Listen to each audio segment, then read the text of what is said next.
Coucou, j'espère que tu vas bien. Si tu es sur cette vidéo YouTube, c'est que très probablement tu as vu mon titre et tu souhaiterais du coup en apprendre un petit peu plus sur The Silent Bloom, sur qui je suis, ce que je fais aussi. Peut-être que tu as cliqué parce que tu as envie de savoir comment j'ai annoncé ma spiritualité à mon entourage et donc à ma famille et à mes amis. Ou alors peut-être que tu as simplement envie d'aller jusqu'à la fin de la vidéo pour essayer de voir comment je présente donc les différents oracles que j'utilise. Donc en tout cas, reste connecté si tu veux savoir tout ça. Alors, qui je suis? Eh bien, je m'appelle Chloé, je suis originaire de l'île de la Réunion. J'ai d'ailleurs vécu pendant 25 ans là-bas. Euh, J'en suis partie parce que j'avais vécu beaucoup de choses difficiles. D'ailleurs, depuis ma plus tendre enfance, en fait, depuis le départ de mon père quand j'avais 6 ans, ça a toujours été un peu compliqué pour moi. Voilà, j'ai enchaîné un petit peu les états de dépression, les, comment dire, les relations toxiques. J'ai vécu vraiment pas mal de choses qui ont fait que j'en suis arrivée à là aujourd'hui, y compris euh, des sévices sur le plan sexuel. Voilà.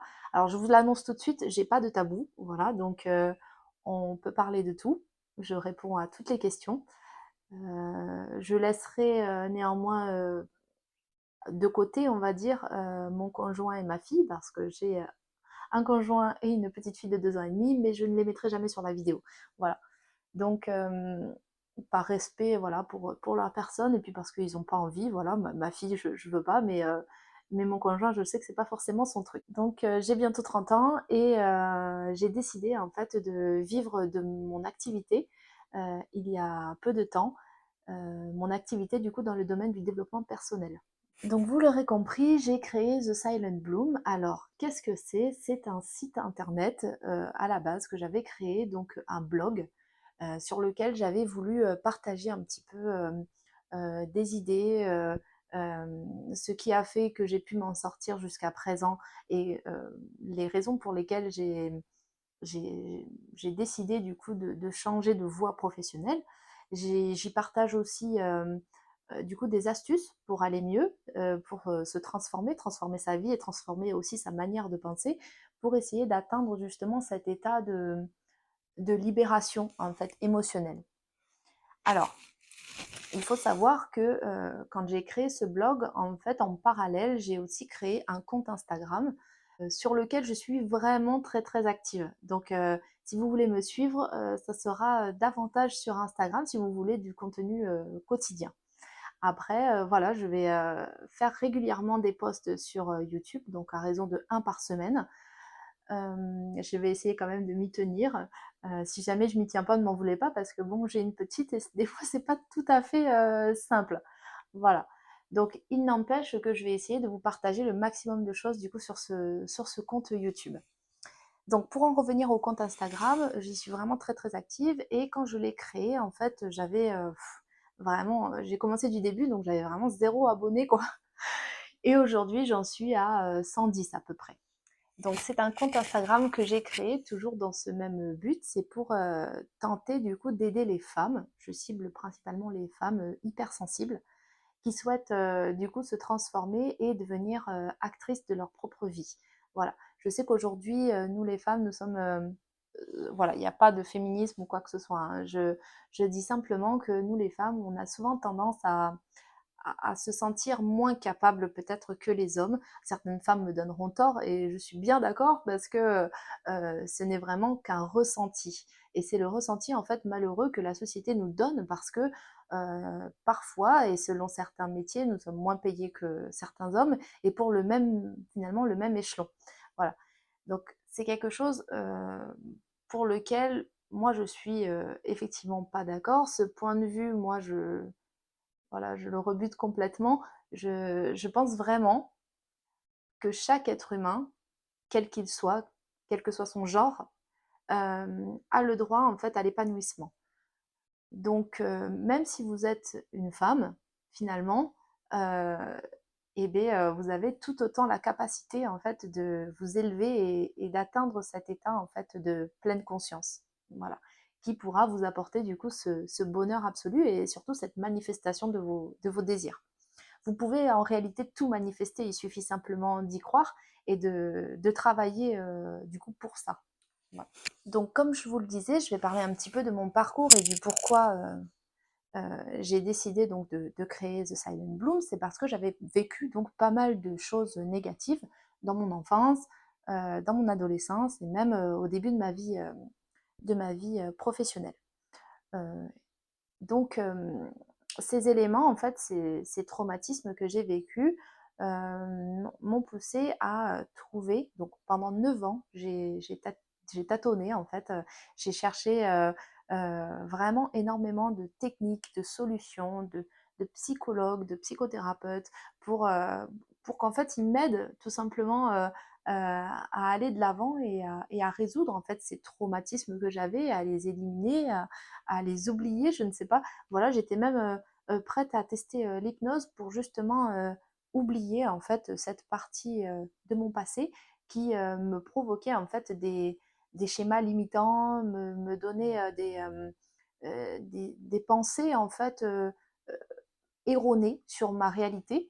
Et donc j'ai décidé d'éliminer tout ça au travers de mon cheminement. Donc c'est comme ça que j'ai trouvé des outils vraiment pertinents et très très intéressants et surtout très très puissants qui m'ont permis du coup d'éliminer tout ça. Ma mission sur The Silent Bloom, c'est vraiment d'aider les personnes, donc d'aider les femmes hypersensibles comme moi à trouver en fait le bonheur, tout simplement. À trouver cette part d'elle-même qui est profondément ancrée et qui n'a juste, enfin cette part lumineuse en fait, qui a juste envie de s'étendre, tout simplement. Donc je crois fermement en fait en la capacité de chacun du coup à s'éveiller. L'âme, pour moi, peut s'éveiller chez chacun de nous et en fait c'est inné. Enfin bon voilà, encore selon mes croyances. Donc du coup, si vous souhaitez suivre un petit peu cette mission que j'ai, je vous conseille du coup d'aller un peu plus sur Instagram. Mais si vous souhaitez des contenus un peu plus longs, vous pouvez rester effectivement sur YouTube ou faire les deux, ça me fera effectivement plaisir. J'ai récemment donc intégré donc dans ce programme dans ces programmes en fait que je propose, ces programmes donc de transformation personnelle, j'ai récemment intégré en fait de la spiritualité. Alors, je vous explique. Alors, on en vient du coup au deuxième sujet de cette vidéo. Comment j'ai annoncé du coup ma spiritualité à mon entourage? Alors, il faut savoir qu'il y a de nombreuses années, j'avais 10 ans, donc j'en ai 30 actuellement, donc je vous laisse faire le calcul, il y a 20 ans, j'ai toujours eu ce sentiment en fait d'être connectée à quelque chose de supérieur. Me demandez pas pourquoi, j'étais pas nécessairement dans une religion particulière qui m'a fait prendre conscience de ça, non, pas du tout. Euh, Au contraire, à ce moment-là, ma mère était athée et on avait en fait arrêté de fréquenter les églises, enfin ce genre de choses, voilà. Donc, on avait même arrêté de lire la Bible, enfin bon, je vous passe les détails. Mais quoi qu'il en soit, du coup, on était complètement dans une phase où on était non-croyants, voilà. Enfin, du coup, pour tout le reste de ma famille. Moi, en fait, j'ai toujours eu cette impression vraiment d'appartenir à quelque chose de grand, de faire partie de quelque chose de grand, en fait, dans l'univers. Finalement, quand ma mère a décidé, du coup, de retourner dans sa religion, je me suis sentie un peu comme bridée. Voilà.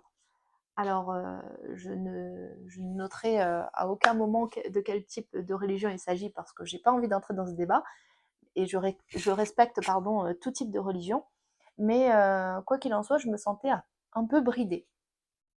Du coup, j'ai décidé eh bien, de ne plus y aller, tout simplement, et de vivre ma propre spiritualité. Et c'est là qu'en fait, j'ai commencé à m'intéresser aux anges, à tout ça, aux numéros, donc la numérologie, et même au tirage de cartes. Et de fil en aiguille, en fait, j'ai fini par perdre ça parce que je vivais en fait des événements très compliqués, notamment des relations toxiques, et qui m'ont fait perdre énormément confiance en moi. Et j'en étais arrivée à un stade où finalement j'avais tellement perdu confiance en moi hem, que je n'arrivais plus en fait à croire à quelque chose de divin, à quelque chose de supérieur parce que pour moi c'était impossible qu'on me laisse vivre une situation pareille en fait. Pour moi c'était, pas normal, hem, bah, voilà qu'on m'oblige à vivre ces choses négatives, ces éléments de vie qui au final m'ont détruite et enfin c'est ce que je pensais et j'avais vraiment, plus envie en fait de croire en quoi que ce soit finalement. Et quelque temps après, donc bien des années après, donc après avoir fait ce travail sur moi, j'ai rencontré du coup un ami d'enfance. Alors je sais qu'il passera par là, il va rigoler, mais j'ai rencontré un ami d'enfance et donc sa conjointe aussi, donc Fabien et Noémie, et ils tiennent en fait une école de coaching, donc dans lequel il y a donc un module sur la spiritualité. Finalement, en prenant la formation avec eux pour devenir coach en développement personnel, je m'attendais pas du tout à faire ce que j'ai fait, c'est-à-dire que je me suis retrouvé un amour en fait pour la spiritualité et pour le tirage de cartes. Donc, j'ai décidé donc de suivre le module spiritualité et j'ai l'impression en fait depuis ce moment-là d'être complètement comblée. Voilà. Alors il y a quelque temps, quand j'ai commencé à réutiliser mes cartes, euh, j'ai eu un énorme dilemme. Et en fait, ce dilemme, euh, je l'ai vraiment subi en fait ce week-end. Parce que j'étais avec mon conjoint, j'avais des accompagnements à réaliser et je me voyais pas en fait tirer les cartes pour les gens devant lui. Voilà. Parce que j'avais pas, je me suis même mis dans la voiture à un moment donné pour faire un accompagnement parce que je n'assumais pas en fait tout simplement euh, cette part de moi, même si j'en étais extrêmement fière, mais j'arrivais pas en fait à me dire voilà, je vais lui en parler parce que j'avais une vision de lui peut-être ou de ce qu'il pense sur ce genre de sujet qui était erronée.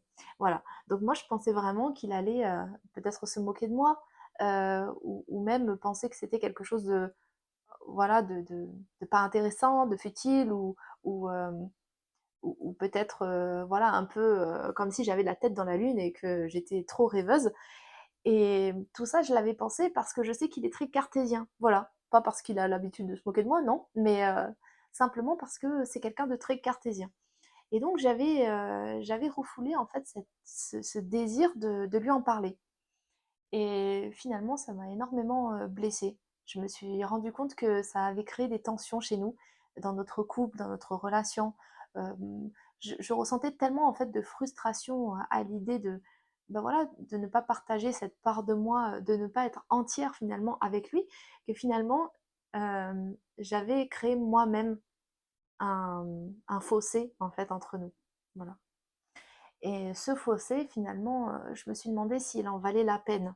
Est-ce que le fait de cacher ma spiritualité et donc ce que je suis, finalement, est-ce que ça en valait la peine? Donc, j'ai bien réfléchi et un soir, du coup, dans ce week-end-là, le dimanche, je m'en rappellerai, euh, je me suis un petit peu énervée ou en tout cas agacée parce que oui, ça paraît pas comme ça, je peux m'énerver.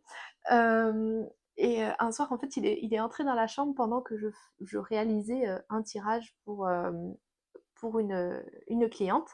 Et j'étais en train, du coup, de faire l'interprétation des cartes.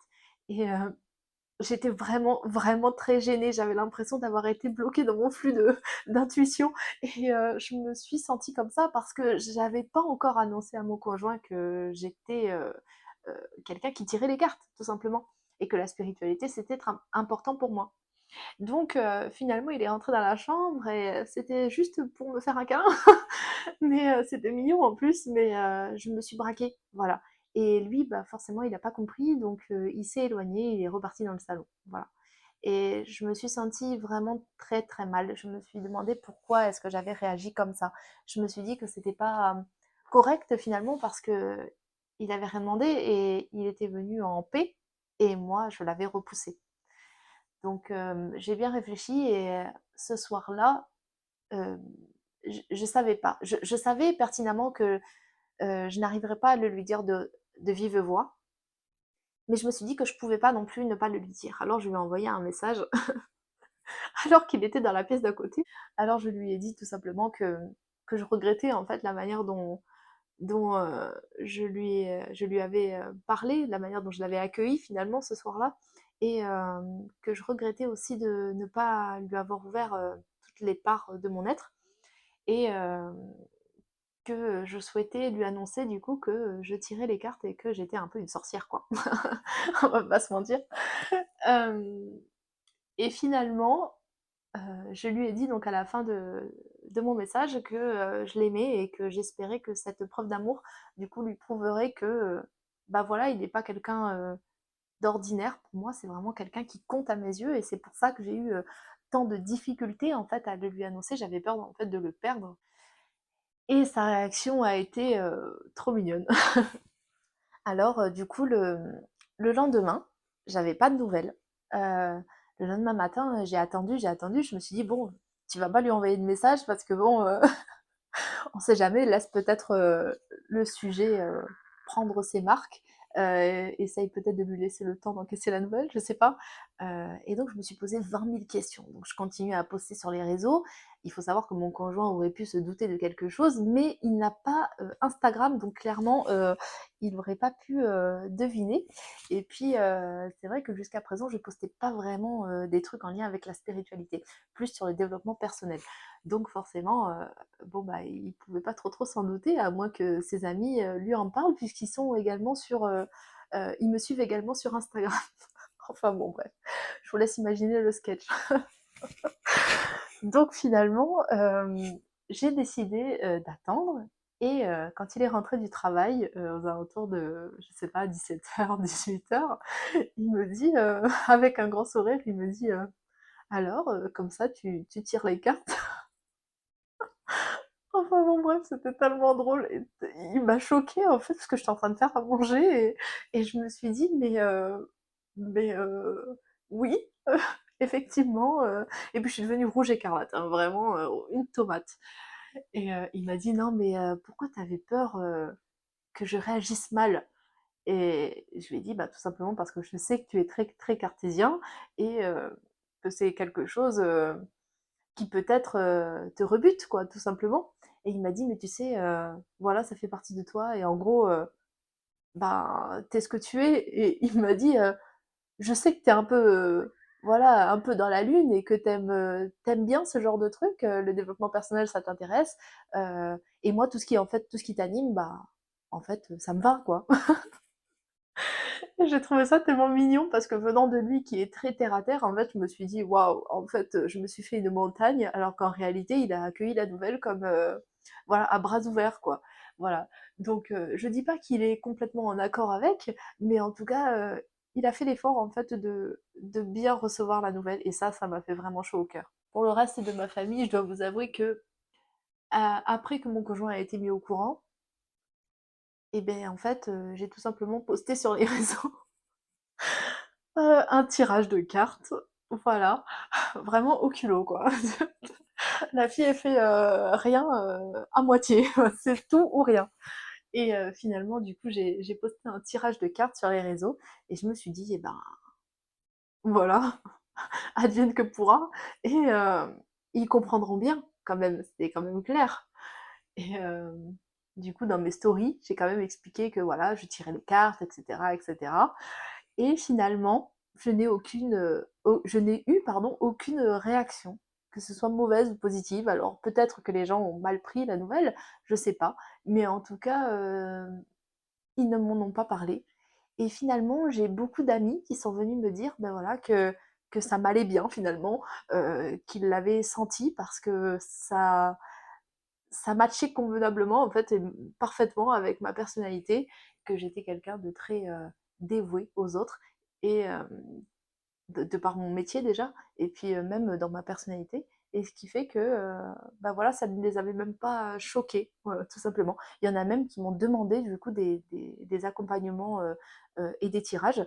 Euh, et en fait, à la suite de ça, j'ai eu énormément de demandes, tout simplement. Donc finalement, je me suis bloquée pour des raisons qui n'étaient pas pertinentes, puisqu'au final, c'était simplement une vision, moi, que j'avais erronée en fait de la réalité.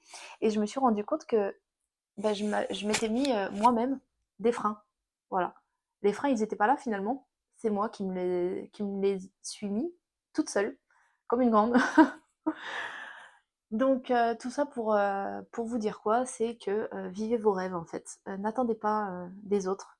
Euh, Vous avez sûrement une vision erronée en fait de ce que pense votre entourage. Peut-être qu'il vous montre des signes qui, voilà, qui vous laissent penser qu'ils ne seraient pas en accord avec telle ou telle chose. Mais finalement, à partir du moment où ces personnes vous aiment, je pense qu'ils sont capables d'accepter la totalité en fait. C'est vous entièrement ou pas du tout. Voilà. Donc tout ça, c'est mon petit message parce que je trouve que c'est important de le rappeler. Moi qui suis dans le développement personnel encore plus parce que souvent on a beau penser que voilà je suis dans le développement personnel donc j'ai pas le droit d'avoir des moments de faiblesse. Et ben si, voilà, je suis humaine hein, et, euh, et ça marche, c'est ok. Voilà, le tout c'est d'avoir les outils, comme je dis souvent, d'avoir les outils en fait pour pouvoir guérir et se transformer, remonter la pente le plus vite possible. Parce que plus longtemps on reste en fait dans le down, ce que j'appelle le down, plus on a du mal en fait à remonter. Donc si finalement votre down ne dure que quelques heures ou quelques jours, ça va. En fait, c'est ok. Voilà. Donc tout ça pour vous dire que il n'y a pas de souci, c'est ok. Vous avez le droit de douter. En fait, c'est tout à fait d'accord. Et vivez vos rêves, tout simplement. C'est important. Alors, après vous avoir fait ces petites révélations sur moi, je tenais quand même à vous présenter les oracles que j'utilise parce que peut-être que certains se posent la question de savoir à quoi ça ressemble avant de l'acheter. Peut-être, voilà, tout simplement qu'ils ne savent pas à quoi s'attendre en ouvrant la boîte, voilà, ou même en achetant sur Internet. Donc, je vous les montre, comme ça vous aurez votre point de vue déjà tout fait. Alors, le premier oracle que j'ai acheté, c'était celui-ci. Donc, c'est l'oracle des miroirs. Peut-être que vous verrez du coup un peu à l'envers. Euh, Moi, je trouve qu'il est vraiment pas mal parce que c'est un oracle qui est finalement à la portée de tous, autant pour les débutants que pour les professionnels. Euh, Moi, je l'utilise, voilà, enfin, en tout cas, je l'utilise quotidiennement.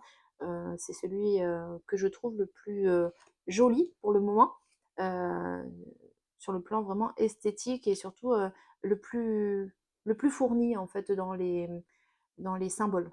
Voilà, tout simplement parce que si par exemple, je sais pas, je vous montre la carte voilà, de l'instabilité par exemple, vous voyez, c'est une carte qui finalement donne énormément d'informations sur le contexte. Voilà. Donc on peut vraiment trouver beaucoup de choses à dire en fait en lien avec son intuition. Et il y a beaucoup de choses en fait qui peuvent nous venir tout simplement. Les chiffres cependant ne sont pas présents, donc moi je les ai rajoutés à la main. Ça c'est peut-être un petit bémol, mais voilà, l'un dans l'autre c'est pas très compliqué. Vous prenez un stylo bic par contre, parce que moi j'ai pris un stylo Staedtler et franchement ça bave, donc c'est pas top. Donc voilà, mais comme vous le voyez, il y a énormément de cartes. Il y a énormément de cartes. Bon, il y en a qui sont à l'envers, hein, bien sûr. Mais c'est vraiment très très très fourni. C'est vraiment sympa. Moi j'aime beaucoup. C'est très illustré, très coloré. On peut s'inspirer du titre, de l'image, de tous les symboles qui s'y trouvent, des couleurs, du chiffre du coup que vous rajoutez. Enfin voilà, il y a vraiment énormément d'informations. Donc je trouve que c'est vraiment pas mal.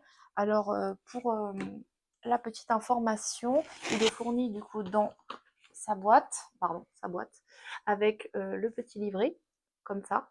À l'intérieur, vous avez le numéro de chaque carte qui vous permet du coup de les inscrire du coup en bas des cartes. Hop, voilà comme ça.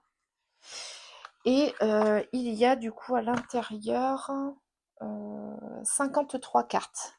Voilà, ce qui laisse quand même un panel assez important d'informations et de possibilités. Ensuite, le deuxième oracle que j'ai utilisé et qui m'a été conseillé du coup par Noémie et Fabien, par Noémie, du coup, qui est la personne qui gère la formation spiritualité. C'est l'oracle bleu. Ça se présente comme ça. Alors, il est fourni normalement avec un pochon en satin noir. Là, je ne sais pas où je l'ai mis parce que je sais que je l'avais utilisé pour quelque chose d'autre récemment. Mais quoi qu'il en soit, il est fourni dans cette boîte avec le petit livret, comme ça. Donc pareil, c'est le même principe. À l'intérieur, vous avez les informations liées aux différentes cartes. Et vous avez du coup les cartes qui se présentent comme ça. Attendez, je vais vous montrer. Par exemple, la carte du temple que j'aime beaucoup. Ça se présente comme ça. Alors, moi j'aime beaucoup les images, ça me choque pas. Il y en a qui sont un peu rebutés par l'aspect du coup des dessins, le fait qu'ils soient bleus, enfin bon bref. Mais moi j'aime beaucoup, je trouve que c'est, je sais pas, ça fait très céleste, voilà, j'aime beaucoup. Du coup là-dessus il y a le numéro, il y a le titre de la carte, et pareil, je trouve que quand même il y a beaucoup d'informations. Voilà, alors après ça c'est moi. Vous avez également le nom de la carte écrit en anglais et en espagnol. Donc ça, c'est pas mal pour les personnes voilà, qui parlent une autre langue. Je trouve que c'est hyper accessible en fait, voilà, tout simplement. Et par contre, celui-là, il y a dedans 73 cartes. Donc en fait, il est vraiment, vraiment complet. Voilà. Le dernier oracle que du coup j'utiliserai du coup parce que je ne l'ai pas encore reçu, c'est l'oracle des intuitions profondes. Alors c'est un oracle qui est disponible uniquement au Canada. Il est disponible par contre sur commande dans toute l'Europe, mais par contre voilà, il faut payer les frais de douane, il faut payer aussi l'envoi qui coûte 15 euros. Alors le paquet de cartes en lui-même coûte 15 euros, donc vraiment c'est pas cher du tout sur la boutique Ada Diffusion, je crois de mémoire. Mais par contre, voilà, c'est vrai que les frais de port, du coup, avec les frais de douane, ça revient vite assez cher. Euh, donc, je crois qu'en tout et pour tout, j'ai dû l'avoir pour, ouais, j'ai dû l'avoir pour 45 euros. Alors, je sais, vous allez me dire, oh là là, ça fait énorme. Non, même pas, j'ai des bêtises. 35 euros, oui, c'est ça. Donc voilà, c'est pas quelque chose qui me dérangeait parce que en fait j'avais vraiment flashé sur cet oracle, donc ça me dérangeait pas de payer pour l'avoir. Mais voilà, sachez quand même que si vous souhaitez l'avoir, c'est quand même relativement onéreux, ou en tout cas il faut compter le double en fait du prix du paquet de cartes de l'oracle. Si jamais vous souhaitez quand même, sur la boutique Ada Diffusion, j'ai quand même un code promo de 15%. Donc si vous souhaitez, je peux le mettre du coup dans la barre d'infos, et comme ça vous aurez accès. Et dès que je l'ai, en fait, je vous le présente. Voilà. D'ailleurs, sur le site, vous avez aussi beaucoup d'autres oracles. Donc n'hésitez pas, il y a aussi pas mal d'autres choses assez intéressantes sur le plan ésotérique. Donc voilà. Voilà, voilà. Et bien écoutez, c'est la fin de la vidéo. J'espère que ça vous a plu. Euh, J'étais un petit peu stressée, finalement, ça va, je me sens bien, j'ai l'impression de parler en fait à mes amis. Donc voilà, je suis vraiment très très très contente d'avoir fait cette vidéo. J'espère que vraiment ça vous a plu et que vous allez peut-être cliquer sur j'aime, ou même vous abonner, ça me ferait vraiment plaisir. Voilà, donc je vous dis à la semaine prochaine pour un nouvel épisode, et puis en attendant, eh bien, je vous souhaite une bonne journée.